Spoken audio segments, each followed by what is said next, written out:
السلام علیکم ورحمۃ اللہ وبرکاتہ نحمدہ ونصلی علی رسولہ الکریم اما بعد فاعوذ باللہ من الشیطان الرجیم بسم اللہ الرحمن الرحیم۔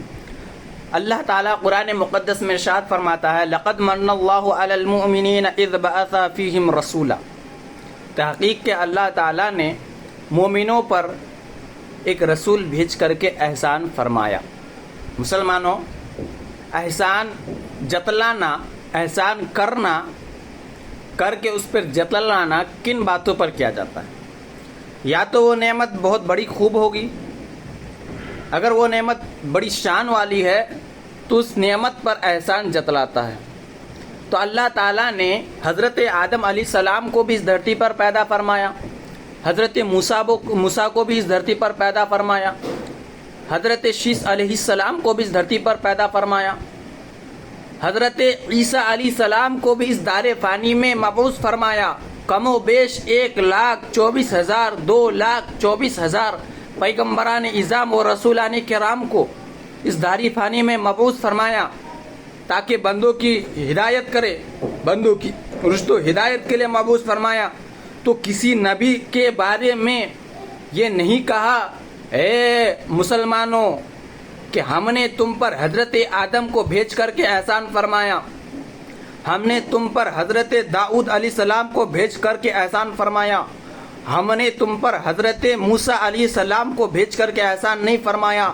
لیکن قربان جائیے میرے نبی کی شان و عظمت پر، جب تمام انبیاء کرام کو اللہ تعالیٰ نے اس دھرتی پر پیدا فرمایا تو سبوں کو پیدا فرما دیا، اس کے بعد کوئی کلام نہیں۔ لیکن قربان جائیے اپنے حبیب کی شان پر، اللہ فرماتا ہے اے لوگو ہم نے تم پر، تحقیق کہ ہم نے تم پر، مومنوں پر، تم سے مراد مومنوں پر اپنے رسول کو بھیج کر کے احسان فرمایا۔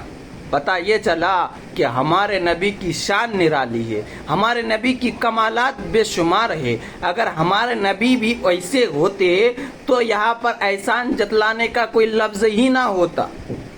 ہمارے نبی کی عاجزی کو تو دیکھیے، ہمارے نبی کی عاجزی کو دیکھیے، کیا کہتے ہیں کہ میں تمہارے طرح ہوں۔ یہ عاجزی ہے جناب۔ آپ اس قول کو لے رہے ہیں کہ نبی تو ہمارے طرح ہے، نبی خود کہہ رہے ہیں کہ میں تمہارے طرح ہوں۔ جناب آپ بعض اوقات دیکھتے ہوں گے اگر کسی عالم کو آپ پڑھانے کی بات بولتے ہیں کہ صاحب بخاری شریف کا درس دے، واقعی میں اگر وہ عالم ہیں، عالم باعمل ہے، ان کے اندر اگر خلوص للہیت ہے، خوف الہی، اگر آپ ایسے میں ان عالموں کی بات کر رہا ہوں جن عالموں کے بارے میں قرآن مقدس ہے کہ میرے علماء میں وہی، میرے بندوں میں وہی ڈرتے ہیں جن کے دلوں میں خوف خدا ہو۔ بے شک میرے بندوں میں علماء ہی ڈرتے ہیں، یہ ہے قرآن میں، ہے کہ نہیں کہ بے شک میرے بندوں میں علماء ہی ڈرتے ہیں۔ تو اگر آپ کسی عالم صاحب کو کہتے کہ صاحب ذرا پڑھا دیجئے، تو کیا میں نہیں پڑھاتا ہوں، ابھی میں نہیں پڑھا سکتا ہوں، تو کیا مطلب؟ ان کو پڑھانے نہیں آتا، ان کو بخاری شریف کا درس دینا نہیں آتا؟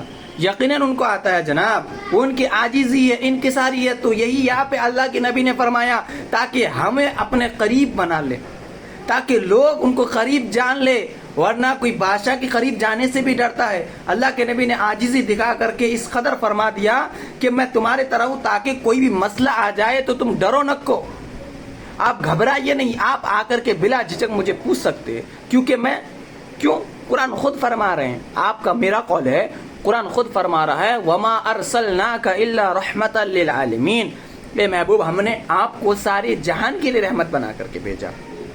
تو آپ بھی سدھر جائیے، حضور کے دامن سے وابستہ ہو جائیے، عشق مصطفیٰ سینے میں بسا لیجیے۔ اگر عشق مصطفیٰ آپ کے دل میں ہے تو آپ کے تمام عبادات کام میں آئیں گے، اگر نہیں ہے تو پھر وہ کام میں آنے کے گمان بھی مت کیجیے، کام میں آنے کا وہم بھی مت کیجیے، وہ سب کے سب بیکار ہے، بے بس ہے، ختم ہو جائے گا، کچھ فائدہ دینے والا نہیں ہوگا۔